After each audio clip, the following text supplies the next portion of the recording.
Siapa sih ngomong Prabowo curang? Nang kene Prambalane ra menang.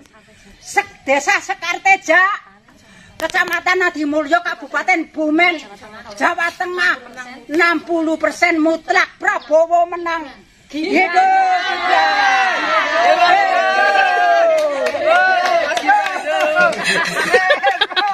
Pemilih Pak Prabowo itu ada di kelompok pendidikan menengah ke bawah. Yang menengah ke atas banyak juga, hampir seimbang, tapi lebih banyak amin.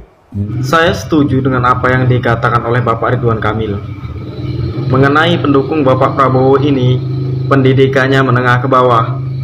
Berarti di situ sangat jelas bahwa pendukung-pendukung Bapak Prabowo adalah kalangan masyarakat menengah ke bawah yang di situ memiliki harapan besar kepada Bapak Prabowo Subianto. Dan pendukung 01 adalah orang-orang yang cerdas, orang-orang yang pendidikannya menengah ke atas, yang memiliki kepentingan-kepentingan tertentu pastinya, yang sering berbicara, orang pintar pilih Anies, orang cerdas pilih Anies. Kenapa orang yang pendidikannya menengah ke bawah mendukung Bapak Prabowo Subianto? Karena ada harapan besar untuk masyarakat yang pendidikannya menengah ke bawah akan diangkat oleh Bapak Prabowo Subianto ke depan. Bapak Prabowo mementingkan kepentingan masyarakat yang menengah ke bawah. Berbeda dengan pendukung-pendukung yang lain yang katanya paling cerdas, paling pintar dengan pendidikan yang menengah ke atas.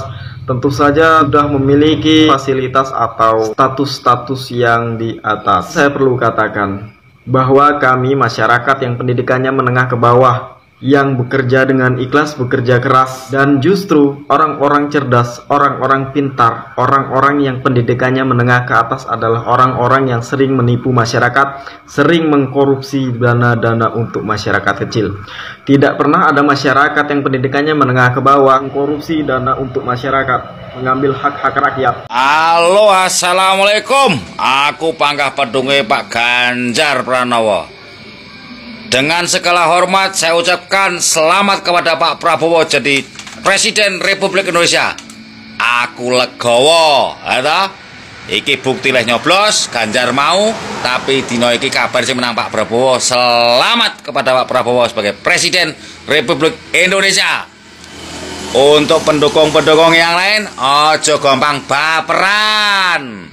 Kalau hak angket kan hak politisi DPR. Melanjutkan yang disampaikan oleh Bapak yang ganteng tadi, bahwa hak angket yang dimiliki oleh anggota DPR ini, objeknya itu harus bersifat hanya ke lembaga eksekutif. Misalnya ke kebijakan dan putusan presiden, atau wakil presiden, atau putusan kementerian, Panglima TNI, Kapolri, Jaksa Agung, atau pimpinan lembaga pemerintah yang non-kementerian. Nah, jadi mau digunakan hak angketnya ini untuk apa nih? Terkait dengan putusan hasil pemilu, tidak bisa, karena KPU dan Bawaslu ini adalah lembaga non-eksekutif. Bawaslu ini adalah lembaga mandiri, jadi tidak bisa dijadikan objek untuk penggunaan hak angket. Kalaupun digunakan untuk keputusan Mahkamah Konstitusi nomor 90 terkait dengan usia cawapres, juga tidak bisa, karena Mahkamah Konstitusi ini adalah lembaga yudikatif, di mana bersifat independen dan terbebas dari intervensi pemerintah. Jadi anggota DPR ini menggunakan hak angketnya ini untuk apa nih? Jangan menggiring isu yang membuat masyarakat makin pusing gitu loh. Karena perhitungan suara masih berjalan, quick count masih berjalan, KPU pun masih menghitung suara belum membuat keputusan. Jadi tunggu saja hasil KPU di tanggal 20 Maret nanti gitu loh. Kalaupun saya mau menggunakan hak angket, ya objeknya harus kemana dulu nih biar lebih jelas gitu loh. Jadi jangan membuat masyarakat jadi pusing lah. Oke? Mau tanya apa? Iya, Prof. Soal yang hak angket yang di DPR Pak Ganjar menggulirkan hak angket itu merupakan kecurangan pemilu, tanggapannya gimana? Ya itu tugas DPR ya.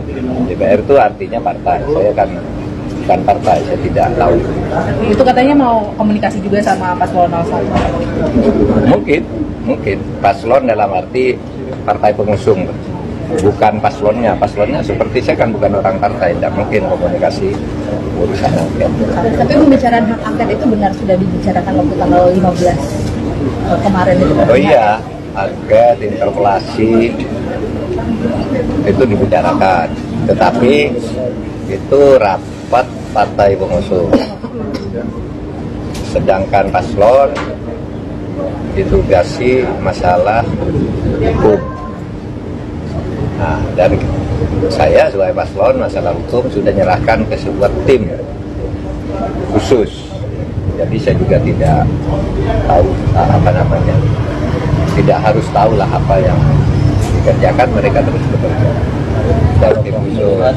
Prof, kemarin TPN mengkritisi soal Sirekap KPU bermasalah. Ini kalau Prof sendiri melihatnya bagaimana? Bukan hanya TPN ya, masyarakat pada umumnya di seluruh Indonesia itu mempersoalkan Sirekap. Ya. Bahkan sudah ada yang mengusulkan tentang audit digital forensik terhadap Sirekap itu. Jadi itu supaya diaudit benar itu bagaimana kok bisa terjadi amburadul begitu. Berbagai cara kesalahan secara teknologis itu kan ditemukan. Ada kalau ketahuan salah di sini dikeluarkan pindah ke daerah lain, itu kan ada juga, ada kesalahan input dan sebagainya. Nah itu sebabnya lalu menimbulkan kecurigaan. Oleh sebab itu perlu diadakan audit digital forensik terhadap Sirekap dan sistem data server KPU-nya sekalian.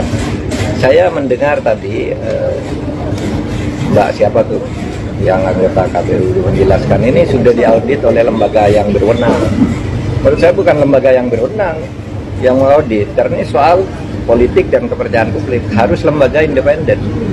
Para ahli IT dari berbagai perguruan tinggi itu diaudit. Dan apa betul itu kontraknya dengan Alibaba, dengan sistem distribusi datanya lewat Cina, Singapura, dan mana Perancis lagi. Itu kan harus diaudit. Karena itu yang menemukan orang lain. Selama ini kan rahasia itu. Baru dijelaskan di situ bahwa ya tetapi tetap dikendalikan dalam negeri. Tapi kenapa tidak sejak dulu terbuka? Maka saya sangat setuju. Di luar soal perkara ke MK, saya sudah serahkan ke tim khusus. Di luar soal perkara ke MK, kejujuran pemilunya itu menyangkut semua, menyangkut masa depan bangsa, menyangkut demokrasi. Itu audit digital forensik supaya dilakukan. Dan itu bisa. Dan beberapa hari lalu si Kholek dari KPU udah mengatakan siap diaudit. Nah ayo dong. Saya pernah mendengar perkataan dari Cawapres 03, yaitu Prof. Mahfud, bahwa kata-katanya kalau nggak salah seperti ini, siapapun yang mengalami sebuah kekalahan dalam kontestasi yang namanya pemilu, pasti keesokan hari setelah pemilu itu dilaksanakan akan teriak curang. Dan saya rasa hal itulah yang sedang terjadi saat ini, di mana paslon 01 dan 03 sibuk teriak ada kecurangan. Bahkan Pak Ganjar, Capres 03, siap nih untuk ngajak DPR menggunakan hak angket katanya untuk mengusut kecurangan pemilu. Itu juga disetujui tuh sama paslon 01, Pak Anies sama Pak Muhaimin.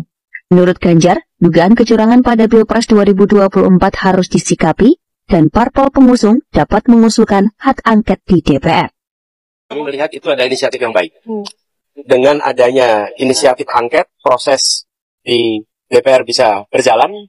Kami siap dengan data-datanya, dan di bawah kepemimpinan fraksi terbesar, maka proses DPR bisa berjalan. Saya yakin Partai Koalisi Perubahan siap untuk menjadi bagian dari itu. Hak angket itu benar sudah dibicarakan waktu tanggal 15 kemarin itu. Oh iya. Angket, interpelasi itu dibicarakan, tetapi itu rapat partai pengusung. Sedangkan paslon ditugasi masalah hukum. Ada sebuah kalimat yang sering kali saya kutip. Jika kita tidak merasa membuat sebuah kesalahan, maka kita akan tenang-tenang saja. Dan saya rasa sikap itu juga ditunjukkan oleh Pak Jokowi dan Mas Gibran. Ganjar memposisi angket ke pemilu ke DPR, gimana respon Pak Presiden? Ya itu hak demokrasi, nggak apa-apa. Biasa, wajar, segala evaluasi, masukan, kritikan kami terima. Kalau misalnya kebukaan di MK, ya monggo. Kan saya sudah sering bilang, silakan. Jika ada yang kurang berkenan, sudah ada jalurnya sendiri-sendiri. Tuh, dengan ini tim 0103 bergabung katanya mencari kecurangan pemilu. Ya monggo, silahkan bergabung. Dari 02 sendiri kemarin juga mengatakan bahwa juga memiliki bukti kecurangan itu, apakah juga nanti akan disampaikan? Ya, kita juga ada mengantung beberapa. Bukan masalah jika hak angket ataupun hak interpelasi dari DPR digunakan untuk mengusut kecurangan-kecurangan dari pemilu. Saya sebagai rakyat justru akan mendukungnya. Tapi saya hanya ingin mengatakan, sudahkah orang-orang yang mendukung hak angket dan hak interpelasi DPR ini untuk digunakan berkaca pada diri mereka? Sudahkah mereka benar-benar bersih tanpa kecurangan? Dari mereka, dari tim sesnya, dari bagian-bagian dari diri mereka. Sudahkah memang benar-benar bersih daripada yang namanya kecurangan? Sebab kita tahu bahwa kecurangan daripada pemilu sudah terjadi sebelum dan saat juga sesudah pelaksanaan pemilu itu sendiri. Banyak kok kecurangan yang dilakukan di pemilu 2024 ini. Contohnya, masalah tentang 31.000 surat suara yang sudah tercoblos sebelum waktunya. Lalu ketika kita bicara tentang penangkapan ketua PPK yang bawa amplop serangan fajar, plus ada lain-lainnya. Belum lagi ditambah tentang pencoblosan di salah satu TPS di Sampang, yang ketika dilakukan pemilihan ulang, hasilnya benar-benar berbeda tuh dibandingkan hasil sebelumnya yang memenangkan salah satu paslon. Lalu, kalian apa nggak berkaca? Hal-hal ini justru dilakukan oleh tim sesnya paslon yang mendorong hak angket ini digunakan. Satu saja harapan saya sebagai rakyat kepada kalian-kalian sang calon pemimpin negeri ini. Ketika kalian turut dalam sebuah kontestasi yang namanya pemilu, tentu aja hal itu diimbangi dengan adanya sebuah konsekuensi. Konsekuensi di mana kalian bisa menang atau di mana kalian bisa kalah. Ketika kalian menang, selebrasilah. Dan ketika kalian kalah, sing legowo. Sing kendel ngakui kekalahan itu. Buatlah itu sebagai sebuah introspeksi diri, kenapa rakyat masih belum percaya kepada kalian.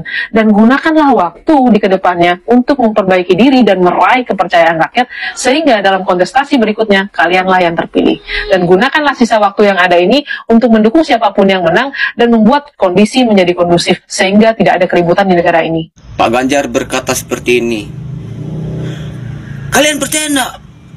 Suara saya hanya segitu. Oi, suara lu emang cuma segitu, mau bikin apa? Mau lawan sama Pak Anies 01 aja nggak mampu, apalagi mau lawan 02. Pak Anies, Pak Ganjar, tolong terima aja kekalahan. Jangan cuma banyak omong-omong doang. Jangan cuma cari kesalahan-kesalahan doang. Bilang ini curang, itu curang. Kalau udah kalah mah udah kalah aja. Jangan cari-cari sensasi yang lain. Oke gas, nomor 2 orang gas. Pupus sudah harapan Pak Ganjar Pranowo menjadi Presiden Republik Indonesia sampai 15 tahun ke depan. Kenapa? Karena salah langkah atau karena keegoisan partai kita nggak tahu. Yang pasti, jika nanti pemilu ini diumumkan oleh KPU bahwa pemenangnya adalah Pak Prabowo, berarti 5 tahun ke depan yang menjadi Presiden adalah Pak Prabowo. Dan jika Pak Prabowo nanti masih sehat, beliau akan kembali mencalonkan dan mungkin akan terpilih kembali. Tapi jika enggak, sudah pasti yang akan nanti masuk di kontestasi Presiden dan Wakil Presiden 2029 adalah Gibran. Kita nggak tahu wakilnya siapa. Dan pasti saya yakin kalau Gibran mencalon 2029, pasti dia menang dan jatahnya akan 2 periode. Jadi untuk 15 tahun ke depan sudah susah kayaknya Ganjar untuk menjadi Presiden Indonesia. Tapi kita nggak tahu ya, prediksi abal-abal lah. Yang namanya politik apa saja bisa berubah gitu. Kosong. Ini 01 kan? Bukan 000000 kan? Ya, ini terjadi di TPS 04 Cimahi, Kecamatan Campaka, Purwakarta. Ya mungkin inilah moto perubahan dari 01 ke 0000. Pak Ganjar sama Pak Mahfud lagi berantem kayaknya nih karena kalah nih. Wow, isu semakin liar kawan-kawan. Lihat berita yang ini. Tuh, ngeri kan? Ngeri lah. Capres, cawapres nggak ngomongan 4 hari. Dari tanggal 10 katanya. Ini pengakuan dari Pak Mahfud langsung loh. 4 hari dari tanggal 10 sampai tanggal 14 Februari. Persis hari pemilu. Pak Ganjar dan Pak Mahfud nggak omongan sama sekali. Bayangkan kok bisa ya. Capres, cawapres nggak omongan. Ngeri kan itu kan? Ya memang beberapa kali kita lihat memang sering nggak kompak mereka. Tapi inilah pecahnya tuh di sini. Ya, jadi saya duga kuat analisa saya, Pak Mahfud ini sengaja dipakai PDIP dan Pak Ganjar untuk memuluskan agar Pak Ganjar menang capres menurut saya. Karena PDIP mungkin ya, ini dugaan kuat saya, menganggap Pak Mahfud ini peluru tak terkendali, kan katanya begitu sering gitu.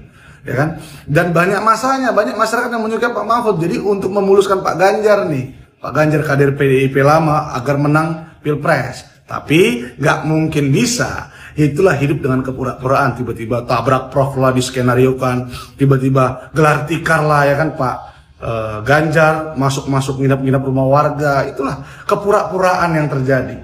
Kalau Pak Jokowi belusukan, memang dari dia capres, gubernur, presiden tetap belusukan, ya kan? Nggak ada tuh tiba-tiba live TikTok dan segala macam kepura-puraan yang dibuat agar dipilih masyarakat, nggak ada, ya kan?